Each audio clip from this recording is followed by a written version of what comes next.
నమస్కారం. స్విట్జర్లాండ్లోని దావోస్లో world economic forum సదస్సు రేపటితో ముగుస్తుంది.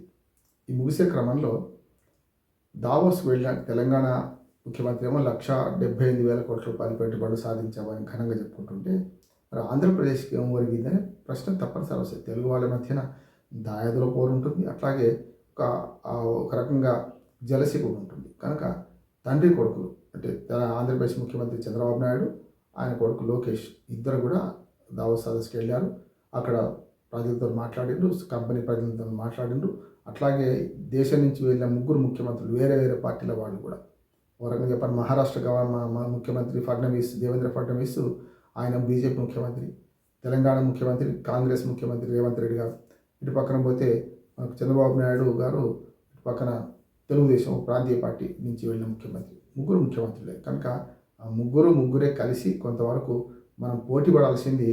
మనకు వైరములు పూర్ణ స్పర్ధల విద్యలు అందే, వైరములు వాణిజ్యం అంది అని గురజాడ అప్పారావు గారు అన్నట్టు, ఆయన ఇవాళ దేని మీద మాట్లాడిందంటే, మేము ముఖ్యమంత్రులు వెళ్ళాము, ముగ్గురు కలిసినప్పుడు ఒక మాట అన్నారు, కానీ మా మధ్య పోటీ లేదు, మేము ప్రపంచంతో పోటీ పడతామన్నారు. మంచిది, కానీ ఒక్కోసారి కంపారిజన్ ఉంటుంది కదా, తెలంగాణ తమ్ముడు ఏం చేసింటా అన్న ఏం చేసింటా అని మాట ఉంటుంది. కనుక గురు శిష్యులలో మరి గురువేమో పూజ్యము, శిష్యుడేమో బాగా సంపాదించిండా, అక్కడి నుంచి పెట్టుబడి తేవడంలో శిష్యుడు రేవంత్ రెడ్డి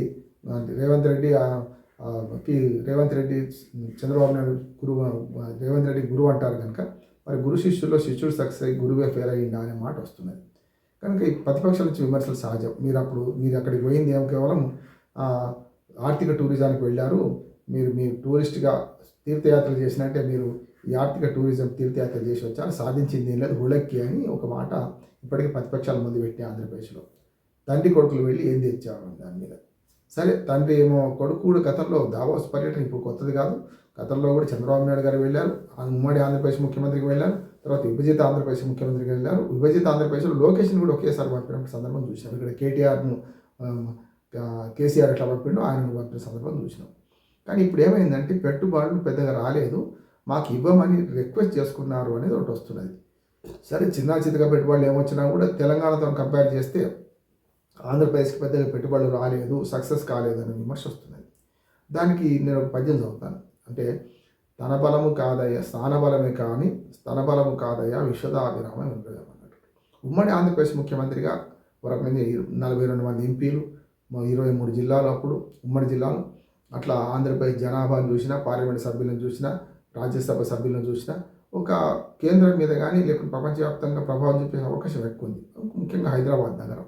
కనుక విశ్వనగరంగా హైదరాబాద్ ఆనాడు ఈనాడు చంద్రబాబు నాయుడు ఆంధ్రప్రదేశ్ ఉమ్మడి ముఖ్యమంత్రిగా ఉన్నప్పుడు విశ్వనగరమే, ఇప్పుడు విశ్వనగరమే. కనుక తెలంగాణ ఆంధ్రప్రదేశ్ విడిపోవడం వల్ల రాష్ట్రం చిన్నదైంది తప్ప హైదరాబాద్ షాన్ తగ్గదు కదా. కనుక ఇవాళ హైదరాబాదు అనేది ఉండడం వల్ల దక్షిణ భారతదేశానికి గేట్వే ఆఫ్ ఇండియా లాగా హైదరాబాద్ ఎట్లా ఉందో దానివల్ల హైదరాబాద్కు అవకాశాలు వచ్చినాయి. కానీ అటు ఆంధ్రప్రదేశ్ సమస్య ఏంటంటే పెద్ద నగరం లేని సమస్య. ఉంటే ఆర్థిక రాజధానిగా ఇప్పుడు విశాఖపట్నం ఉంది. విశాఖపట్నానికి పెద్ద అవరోధం ఏంటంటే సముద్రం అటు పక్కన. అట్లానే భూములు అందుబాటులో లేకపోవడం, హైదరాబాద్కు ఉన్న భూములు అక్కడ అందుబాటులో లేకపోవడం. అందుకనే చంద్రబాబు నాయుడు ఫెయిల్యూర్ కారణం ఏంటంటే హైదరాబాద్ నగరం ఆంధ్రప్రదేశ్లో లేకపోవడం, అందుకు తగ్గట్టు కాదు కదా, అందులో 10వ వంతు నగరం కూడా లేకపోవడం. మా అయితే విశాఖపట్నం నగరం అంటే 20 లక్షల జనాభా, కానీ 1,20,00,000 జనాభాతో ఉన్న హైదరాబాద్తో పోటీ పడలేదు కదా. అట్లా చూసుకుంటే మీకు విశాఖపట్నం తప్ప మిగతా చోటికి పెట్టుబడులు ఆకర్షించడం కష్టం. కనుక చాలా ప్రయత్నం చేసిండు చంద్రబాబు నాయుడు గారు. ఒక తండ్రి కొడుకులు కలిసి బతిమిలాడంత పని చేసిండు. ఒక రకంగా చెప్పాలంటే కంపెనీలను ఒప్పించే ప్రయత్నం చేసిండు. కానీ ఇప్పుడు కాదు, తర్వాత అనే వాయిదా పెట్టారు. ఎవరికైనా ఇప్పుడు వ్యాపారం చేసేవాడు లాభాలు కావాలి, వ్యాపారం చేసేవాడికి వాడికి పరిస్థితులు అనుకూలించాలి. కనుక వాళ్ళు గుడ్డిగా పెట్టుబడి పెట్టి నష్టపోరు కదా. కనుక ఆంధ్రప్రదేశ్లో నగరాల్లో ఈ పెట్టుబడి పెడితే ఐటీ రంగాన్ని బాగా డెవలప్ చేయాలంటే విశాఖపట్నం ఒక్కటే బాగా, ఎందుకంటే మల్టీ లింగ్వల్ కూడా, అంటే ఒక రకంగా చెప్పాలంటే అక్కడ అన్ని భాషల వాళ్ళు అక్కడ మనగలుగుతారు. కనుక ఆ రకంగా చూస్తే మల్టీ లింగ్వల్ కనుక కొంచెం విశ్వనగరంగా ఏమైనా ఉంటే విశాఖపట్నం ఉంది. ఎందుకంటే పోర్ట్ ఉన్నది, అట్లానే మనకు ఉక్కు కర్మాగారం ఉంది, ప్రపంచ దేశం నుంచి కొన్ని ఏమైనా అవకాశాలు వస్తే విశాఖపట్నానికి వచ్చినాయి ఇప్పటిదాకా. కనుక అది ఒక రకంగా విశ్వనగరంగా వేగంగా అభివృద్ధి చెందుతున్న నగరంగా అభివృద్ధి చెందే అవకాశం మాత్రం విశాఖపట్నానికి ఉంది. దానిలో పెద్ద కొరత ఏంటంటే స్థానిక రాజకీయాలు పెద్దవి. స్పష్టంగా. చాలామంది పెట్టుబడులకు రెండింటికి భయపడతారు బయట నుంచి దేశాల నుంచి వచ్చేటోళ్ళు. ఒకటి అవినీతి ఉంటే భయపడతాడు, రాజకీయాల చొరవ ఎక్కుంటే భయపడతారు. మీకు హైదరాబాద్లో తెలంగాణలో ఎన్ని రాజకీయాలున్నా హైదరాబాద్లో వీళ్ళ మీద ప్రభావం చూపెట్టే రాజకీయాలు ఉండవు. ఒక పెద్ద కంపెనీ దగ్గర పోయి ఒక లోకల్ నాయకుడు పోయి డిమాండ్ చేయలేడు, వాడిని ఆపలేడు పరిశ్రమ. కానీ అక్కడ అట్లా లేదు. విశాఖపట్నంలో చిన్నగా అంటే గతంలో రాయలసీమ రాజకీయాలను విశాఖపట్నంలో చూపించారని చాలా కంపెనీలు వెనక్కిపోవడానికి, ముఖ్యంగా కియా లాంటి సంస్థ వెనక్కిపోవడానికి, అంటే కియా లాంటిది అంటే నిలదొక్కున్నది. అట్లాగే అమర్ రాజా బ్యాటరీస్ వెనక్కిపోవడానికి, గల్లా జయదేవ్ వీళ్ళందరూ బాధపడ్డానికి చాలా కంపెనీలు వీళ్ళ బాధ చూడలేక వెనక్కిపోవడానికి సిద్ధమైనవి అనేది. ఇంకా జగన్మోహన్ రెడ్డి విధ్వంస పాలన ఛాయలు ఇంకా పోలేదు అనేది కూడా భయపడుతున్నారనేది ఒక మాట. యాక్చువల్గా ప్రతిపక్షాలు విమర్శిస్తున్నాయి, కానీ ఇవాళ చంద్రబాబు నాయుడు ఆయన కొడుకు పోయి పెట్టుబడులు తీసుకురాకపోవడం కారణం ఎవరు అంటే ఇంకో విమర్శ ఇక్కడి నుంచి కూడా వస్తున్నది.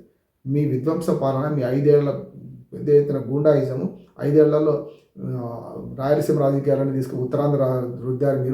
మీరు అన్న ఏది జగన్ ట్యాక్స్ వసూలు చేశారు, దానివల్ల పరిశ్రమలు రావడానికి భయపడుతున్నాయి. ఇప్పటికి కూడా అంతర్జాతీయంగా కూడా ఈ భయం ఇంకా పోతలేదు అనేది, అవినీతి కూడా ఈ రెండు ఉన్నాయి. కనుక అందుకనే బివి రాఘవులు 2 రాష్ట్రాలకు పెద్ద సిపిఎం పార్టీ రాష్ట్ర కమిటీ సభ్యులు వాళ్ళు అన్నదే కదా, వీళ్ళందరూ చంద్రబాబు నాయుడు, లోకేష్ పోయినా, రేవంత్ రెడ్డి పోయినా అక్కడ కమిషన్లు మాట్లాడుకోవడానికి వెళ్ళారు అన్న మాట అంటున్నారు. అంతవరకు నిజమో తెలియదు, కానీ ఆ మాట కొంతవరకు నిజమవుతుంది కదా. ఆయన అన్న మాట విషయం కూడా అక్కడ ఇదే కంపెనీలు అక్కడ కమిషన్ మాట్లాడుకుంటున్నాయని ఒక మాట అంటున్నారు. కనుక పెట్టుబడి తేవడంలో చంద్రబాబు నాయుడు, లోకేష్ వెనకబడిపోయిందనేది వాస్తవము. దానికి కారణము వారు కాదు, ఆంధ్రప్రదేశ్ ఇప్పుడున్న పరిస్థితి. అందుకని స్థానబలమే కాదు తన బలము కాదే అనే పాట పద్యం ఎందుకు వాడినంటే, అక్కడ ఆంధ్రప్రదేశ్కి అవకాశాలు పెంచుకోవాలి.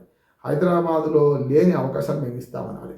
భూమి, మౌలిక వసతులు, పర్మిషన్ ఈజీగా ఇవ్వడము, అవినీతి లేని పాలన, అప్పుడు మాత్రమే పరిశ్రమలు వస్తాయి. కనుక ఆ వైపుగా కృషి చేస్తే వచ్చే సంవత్సరానికైనా కొంత సహకారమయ్యే అవకాశం ఉంటుంది.